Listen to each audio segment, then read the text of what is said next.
जेवढे काम मी केले, मागच्या 1 वर्षामध्ये जेवढे उद्घाटन आणि भूमिपूजन मी केले, त्याचं 2% सुद्धा काम हे आज जनतेने निवडून दिलेला लोकप्रतिनिधी करू शकला नाही। जनतेला काही अशा लोकांच्या भरोशावर सोडणं हे योग्य नाही। आपण जर थांबलो तर मग जनतेकडे कोण पाहणार या भावनेतून आज आपण काम करत आहोत। आज या कॅथलॅबचं उद्घाटन आपण केलं की जे तुम्हाला दाखवलं जातं त्यावर विश्वास न ठेवता माणूस ओळखायला शिका। कोण माणूस खरंच तुमचं कल्याण करू शकतो। म्हणजे काही झालं तरी आम्ही अहिल्यानगरचं महाविद्यालय, वैद्यकीय महाविद्यालय बाहेर जाऊ देणार नाही। अरे घेऊन कोण जातं? कोणी घेऊन चाललंय?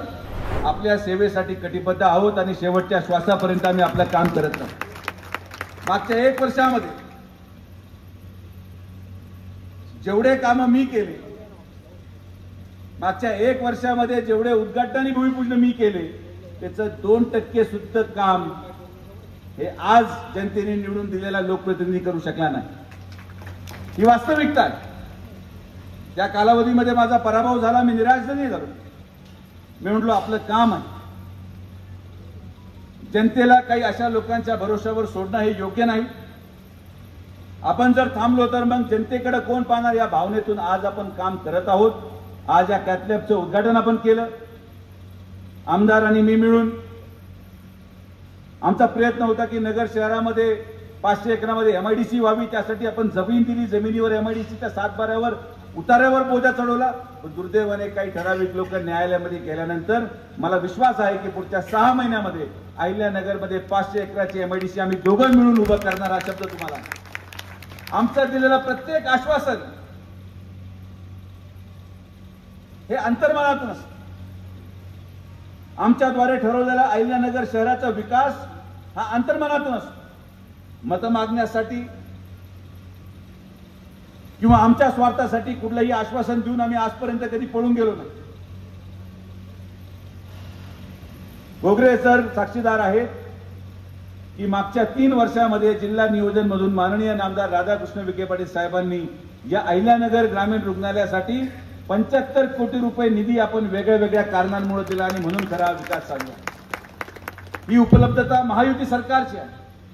आज ही कॅथलॅब मुख्यमंत्री माननीय फडणवीस साहेब, उपमुख्यमंत्री माननीय शिंदे साहेब, माननीय अजितदादा पवार साहेब, या राज्याचे आरोग्य मंत्री माननीय आंबेडकर साहेब, पालकमंत्री माननीय विखे पाटील साहेब, हे सगळ्यांचं मिळून हे योगदान या महायुती सरकारच्या वतीने या जिल्ह्याच्या गोरगरीब जनतेसाठी या कालावधीमध्ये दिलेली सगळ्यात मोठी भेट आहे असं मला मुद्दामून आपल्याला सांगायचं। कोविडमध्ये काय झालं, काही नाही झालं यावर बोलून आज उपयोग नाही। मी काय केलं, आमदारांनी काय केलं हे आज सांगून उपयोग नाही।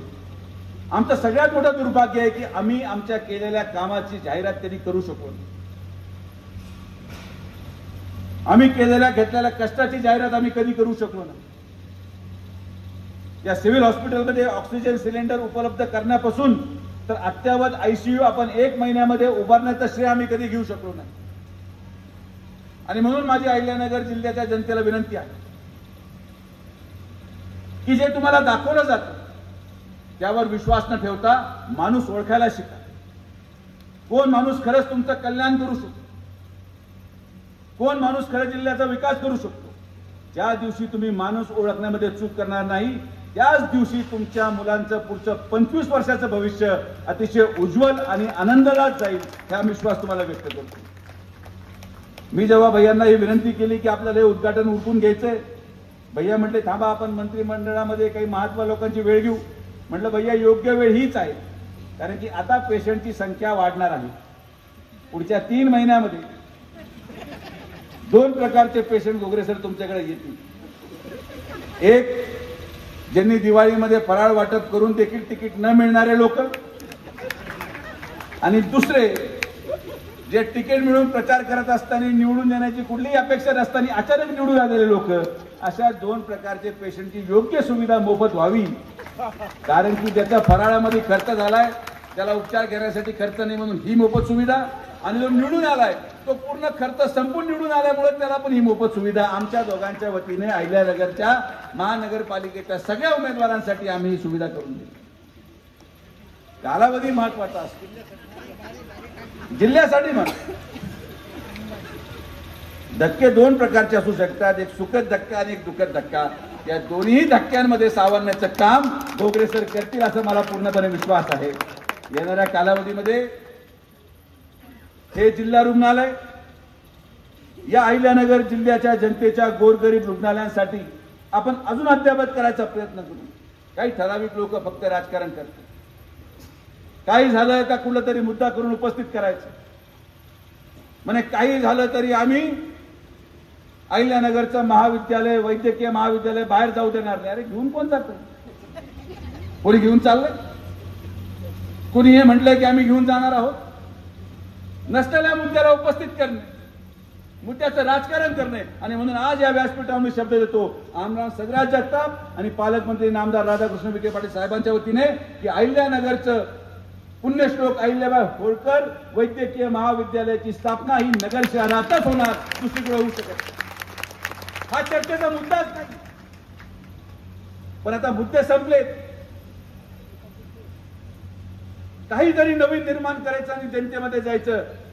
पण आता ती वेळ निघून गेल्यावर अहिल्यानगरची जनता ओळखायला शिकलेली आहे.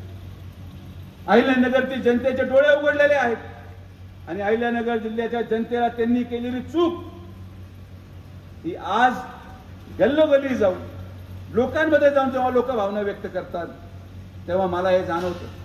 आणि मी तेव्हाही हेच म्हणत होतो आणि आजही म्हणतो की माझा संघर्ष, माझं हे पद, माझा लोकसभा लढवण्याचा मानस हा माझ्या व्यक्तिगत स्वार्थासाठी नव्हता.